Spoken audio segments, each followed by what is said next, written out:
from the station that's on your side. This is Channel 7 News at 10. Well, you are looking at what the National Weather Service describes as a catastrophic tornado that tore through the heart of West Little Rock this afternoon. This is one of countless cell phone videos that captured the twister as it cut a path of destruction through residential and commercial areas. Little Rock, North Little Rock, Jacksonville, all hard hit. And then the storms continued east, devastating the city of Wynne. We're still assessing the damage tonight, but we know it is significant and widespread, and that at least 3 lives have been lost, 1 in North Little Rock and 2 more there in the hard-hit city of Wynne. Well, good evening to you on what has been a very difficult day here in Arkansas. Our Chief Meteorologist Barry Brandt and our entire weather team spending hours on the air today, keeping us informed. And Barry, we're used to tornadoes here in Arkansas. Sure. We're not used to them hitting the major population centers like this one. No, and that's what is so devastating about this. And I know a lot of spots have been hit, and Mayflower and Valonia, and Arkadelphia in the past, but it went through a very heavily populated area. Thankfully, things are calming down right now. I'll show you what's left of our tornado watch. It's just a few counties in southeast Arkansas, and there is one storm in far southeast Arkansas, southern Arkansas County there, that is still rather strong, but that's really it. And it is just about to move across that northern tip of Deshay County. It'll move over the Mississippi River. I'm watching it, though, and there's another one down south of Dumas that doesn't look nearly as strong as that one. That should be the last one that we have to talk about. And then we'll see all of this exit out of here. It'll be windy back behind it. We should have sunshine tomorrow. I know a lot of cleanup efforts will be going on, and it'll be a fantastic day for that. The weather will not interfere. We'll start in the low 50s and we'll go into the low 70s during the day. Right now we have a southwest wind at 11. It's still 71, but it will start to cool down. That's our Middleton weather cam, and if you look off in the distance, you see some areas that are dark, like up in the Heights and on out in West Little Rock. There is no power in a number of spots out there. 52 degrees our overnight low tonight, and a high tomorrow up to 73. Again, mostly sunny, but it will continue to be breezy and it will be mild. Well, as we started to get into the time when the storm was coming into Little Rock, it didn't look very bad, and then it quickly ramped up. This is our coverage as it came into West Little Rock, featuring Brett Adair, our Live Storms media content partner. Ground. There's 10 Fitness. Do we have Brett on the phone? It's so hard to tell from these pictures. Todd, can you hear me? Brett, we see the lowering. Is that a tornado right above the 10 and 10 Fitness? I cannot confirm that that's a tornado there, but I can tell you right behind that sign, that whole larger area above it is rotating rapidly. Yeah. Very, very quick rotation. Matter of fact, it's coming up. You got a funnel developing over the 10 now. That's it. This is right over the left 10. Yeah, right here. Yeah, we're gonna have to move. It's gonna come right over top of us. It's gonna come right over top of us. We're gonna have to move. Okay, Brett, stay with us. Again, this is coming into West Little Rock. We may have a tornado now on the mountain there. See it? Yeah, that's a hill out there in West Little Rock. That's probably out there, Barry. Okay, folks. I want to tell my wife, take cover now. Yes, please take cover. And Barry's family, too. All right, we gotta go. Hillsboro, Marlowe Manor.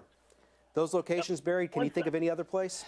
Yeah, it's that area. It's coming right here. Go. Get the left. Yeah, that's a classic supercell storm. Let's stay with folks. Brett, and I'm going to name out some of those towns. Let's stay here with that. There it is, big tornado. All right, stop. Get right there. Get right there in the parking lot. That's it right there. Tornado. Okay, that's coming right into West Little Rock, down to the south of Rodney Parham. Right there. Hold up. Right here. Here we go. Moving into West Little Rock on the southwest, just south of Rodney Parham, folks. This is coming up. I'm trying to think of some of the locations. Markham, West Markham, Bowman. Yeah, in that area, right.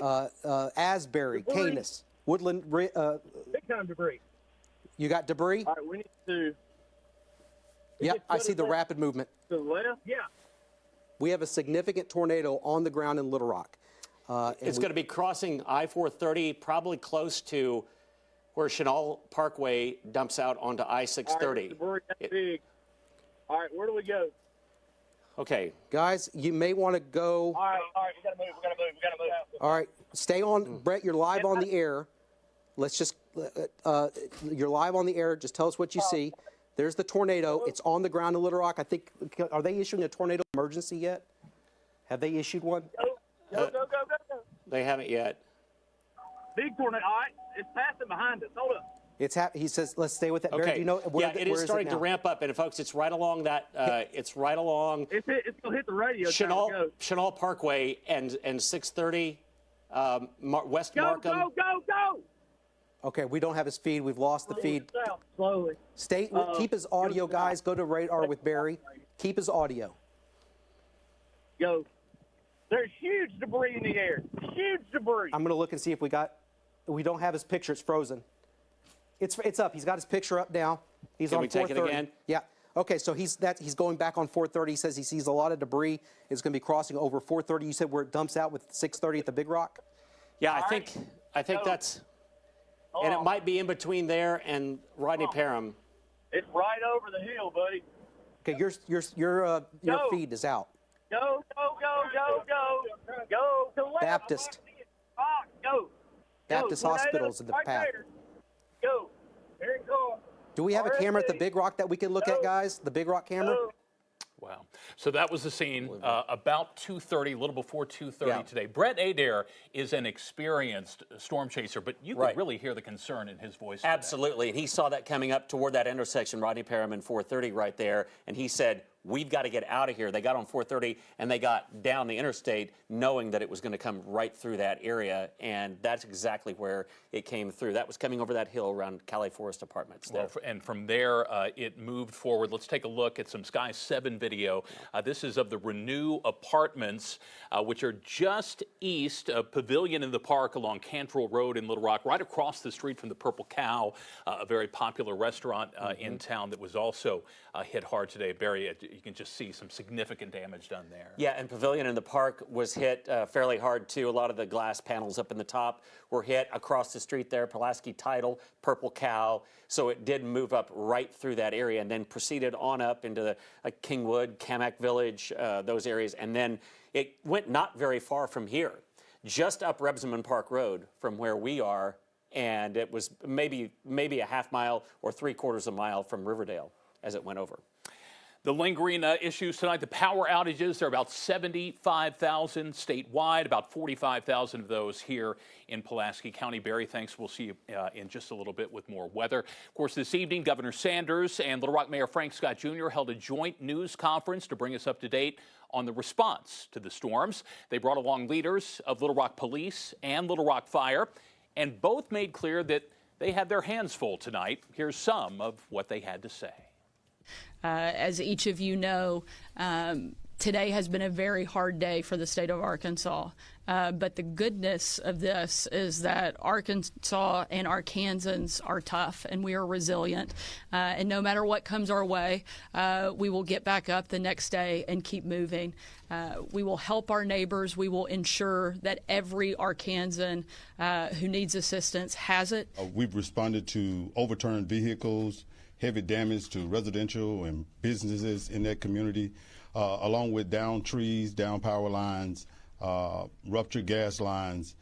They faced a lot of various mitigating emergencies there.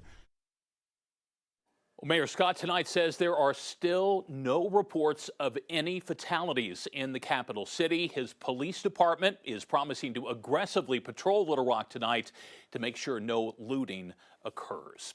Of course, all of this happened right in the middle of the workday, so many Arkansans got off work to find they had no home to return to, and that's why several emergency shelters have been opened in the wake of today's storms.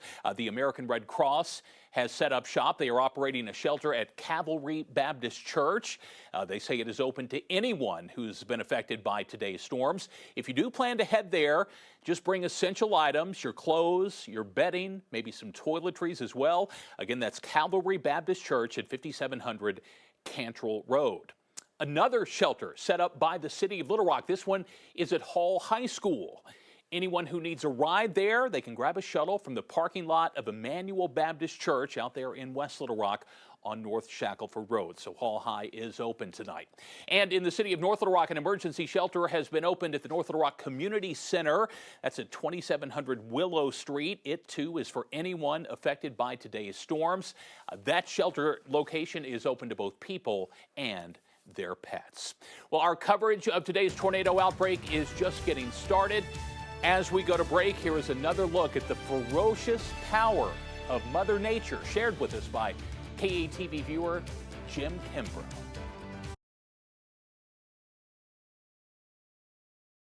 Now at 6, the midterm elections are over, and Arkansas has elected its first female governor. I know that Arkansas can be first. The reasons Governor-elect Sarah Huckabee says she decided to run. Plus, Little Rock Mayor Frank Scott Jr. winning a second term in office, the legal challenges he and the city face at the start of his next 4 years, and our goal is that every student is progressing and succeeding. Our schools in Arkansas making the grade. The new report detailing performance levels coming up. The news starts now. From the station that's on your side, this is Channel 7 News at 6. Well, good evening to you. We begin tonight with a new governor in Arkansas. Republican Sarah Huckabee Sanders making history, becoming Arkansas's first female governor. She became governor-elect after defeating Democratic nominee Chris Jones and Libertarian Ricky Dale Harrington Jr. Sanders says she wouldn't be here without the support of Arkansas. But at the end of the day, this campaign was never about me. It was about each of you. It was about all of the people across the state of Arkansas, the people who showed up at our events, the people who made calls, the people who knocked doors, and frankly, even the people who did not vote for me. This election is about taking Arkansas to the top. Governor-elect Sanders met with Governor Asa Hutchinson today to discuss the upcoming transition of power. According to a release, the two agreed the transition presents opportunities to continue to move Arkansas forward. Well, meanwhile, the Democratic gubernatorial nominee, Dr. Chris Jones, did concede the race today. In a statement, he said the math is clear and the results of the race are clear. I congratulate Governor-elect Sarah Huckabee Sanders on her history-making election as the first woman elected governor of Arkansas. Our state was poised to make history no matter the results. Jones went on to say Sarah's election has shown women, including my little girls, that being a woman is no longer a barrier to becoming governor in our state. History also made in the race for lieutenant governor. Attorney General Leslie Rutledge beat out Democrat Kelly Crowd and Libertarian Frank Gilbert to become the state's first female lieutenant governor, making it the first time that two women have ever held the top two positions in any state. Rutledge is switching jobs with former Lieutenant Governor Tim Griffin, who now holds her previous position of Attorney General. He defeated Democrat Jesse Gibson in that race. Meanwhile, it was a triumphant night for Little Rock Mayor Frank Scott Jr. as he captured a second term at City Hall. Mayor Scott outpacing three challengers in that nonpartisan race. The founder of Landers Auto Group, Steve Landers, Greg Henderson, the president and chief marketing officer of Rock City Eats, and the cannabis advocate Glenn Schwartz. Mayor Scott earned 49% of the vote to avoid a runoff. Mayor Scott will begin his second term with more controversy as the Arkansas Ethics Committee is investigating complaints made against Mayor Scott. Attorney and Blue Hog Report blogger Matthew Campbell filed that complaint, alleging the mayor used a city-owned SUV for personal and campaign purposes from July through October 29th. The mayor is also being accused of using Little Rock police officers for security purposes at campaign events. Based on the complaints, the Ethics Commission stated the focus of the investigation will be whether or not Scott violated Arkansas code. The news of the investigation comes just a day after the Pulaski County Circuit Court ordered Mayor Scott to appear in court on November 16th. Scott will be taking the stand in a Freedom of Information lawsuit filed against the city by Matthew Campbell. Your Metro First Forecast with Chief Meteorologist Barry Brandt. A sunny, warm day in the state and a few high clouds made for a great sunset. Look at this. Over the last 30 minutes, some beautiful colors there in the capital city, but night is falling, and we still have some of those very thin clouds, 75 degrees still here. These temperatures will only slowly fall through the evening hours. There's our current picture on our Middleton weather cam, and our low drops down to 55 tonight under mostly clear skies. A little bit cooler for Lone Oak, Sheridan, Pine Bluff. Tomorrow, back up into the mid-70s, not the 80s we saw today. Usually, before we get to some really cold air, you have this burst of heat. it happens that way this time as well. I'll show you when the cold air arrives. New data coming up. Chris? Okay, we'll see you in just a minute, Barry. Thank you. 45 men and women arrested this morning, accused of participating in gang activities and drug trafficking. Drugs and guns seized as part of 3 FBI and DEA operations. Our Maureen Glisovic joins us with what led to these arrests. Maureen. At least 80 people have been indicted and face multiple federal charges for criminal activity spanning from Pine Bluff to Little Rock. Earlier today, the Little Rock FBI and DEA announcing that 3 operations focused on rival gangs and drugs.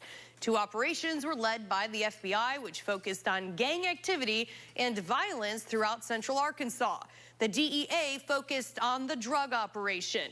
Their investigation revealed that multiple kilos of meth and hundreds of thousands of fentanyl pills were shipped to Arkansas from California. At least 12 wiretaps were used during these operations.